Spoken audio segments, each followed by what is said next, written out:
اور جب حضرت خدیجۃ الکبریٰ نے اپنے قافلے کے ساتھ بھیجا، یعنی ملک شام بھیجا مصطفیٰ کو اپنے تجارتی قافلہ لے کر کے، اور جب حضور قافلہ لے کر کے گئے تو حضرت خدیجۃ الکبریٰ نے اپنا ایک خادم، اپنا ایک غلام بھیجا تھا، اور کوئی عام عورت نہیں تھی حضرت خدیجہ، ملکہ عرب لقب تھا۔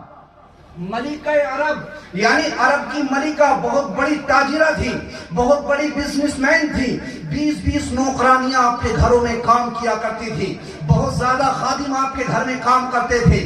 جب حضرت خدیجۃ الکبریٰ نے مصطفیٰ کو بھیجا اپنے سامان کو لے کر کے تجارت کی غرض سے ملک شام میں، اور ساتھ میں ایک خادم بھیجے حضرت خدیجہ نے، اور خادم سے کہا تم پیغمبر اعظم اس وقت میں اعلان نبوت نہیں کیا تھا، 25 سال کی عمر شریف تھی، کہا تم آخری پیغمبر کے ساتھ جاؤ اور جا کر کے ان کی خدمت کرتے رہنا، ان کے ساتھ میں رہنا، جیسے جیسے کہیں اس کو مانتے رہنا۔ وہ ساتھ میں گئے، اور جب اللہ کے نبی علیہ الصلوۃ والتسلیم ملک شام کے اندر پہنچے، اور جب بازار لگا وہاں پر، منڈی لگی وہاں پر تجارت کی، سب کے سب تو جھوٹی قسمیں کھا رہے تھے، سب کے سب لات و عزا کی قسم کھا رہے تھے، اپنے جھوٹے معبودوں کی قسم کھا رہے تھے۔ اللہ کے نبی سے کسی نے کہا کہ لات و عزا کی قسم کھائیں، حضور نے فرمایا کہ میں لات و عزا کی قسم نہیں کھا سکتا۔ پھر کہا کہ کیوں؟ کہا کہ اس لیے کہ میں ایک خدا کی عبادت کرتا ہوں، میں بسم اللہ شریف پڑھتا ہوں۔ حضور نے وہاں پر قافلے کا سارا سامان بیچا، اس سامان بیچ کر کے جب اللہ کے نبی واپس آئے،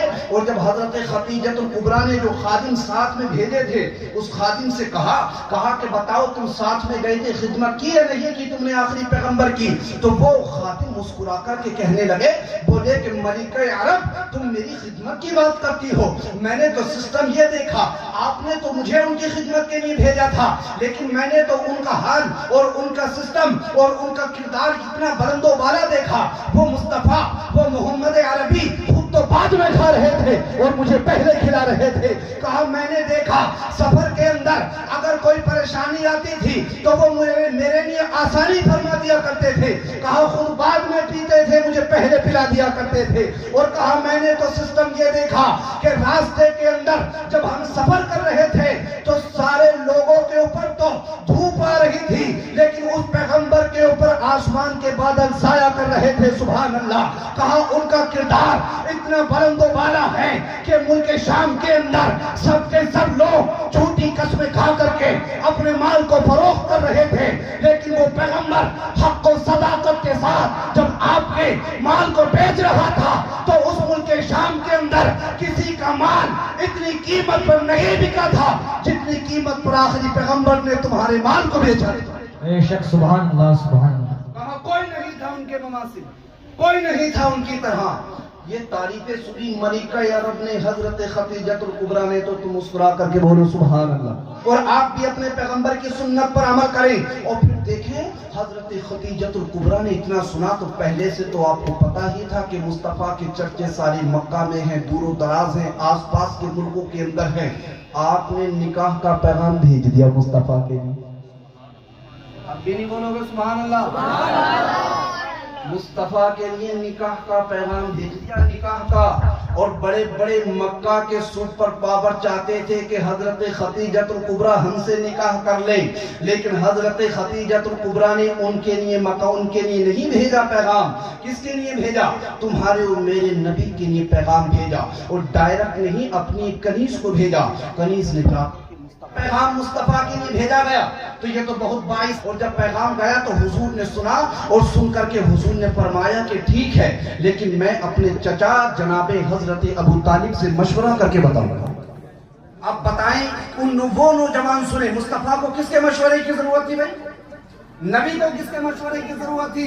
ان کے مشورے سے کائنات کا نظام چلتا ہے، ان کے اشارے سے سورج پلٹ کر کے آ جاتا ہے، وہ اشارہ کرتے ہیں چاند ٹکڑے ہو جاتا ہے، وہ اشارہ کرتے ہیں ہاتھوں سے پانی، ان کی انگلیوں سے پانی کے چشمے جاری ہو جاتے ہیں، وہ مصطفیٰ اشارہ کرتے ہیں درخت ان کی بارگاہ میں آ جاتے ہیں، وہ اشارہ کرتے ہیں تو اونٹ ان کے قدموں میں آ جاتے ہیں، وہ اشارہ کرتے ہیں اللہ کائنات کا نظام بدل دیتا ہے۔ انہیں کس کے مشورے کی ضرورت تھی؟ لیکن مصطفیٰ نے مشورے کے لیے کہا۔ اب سنیں وہ نوجوان جو کہتے ہیں کہ بے شک ہم اپنی شادی اپنے مشورے سے کریں گے،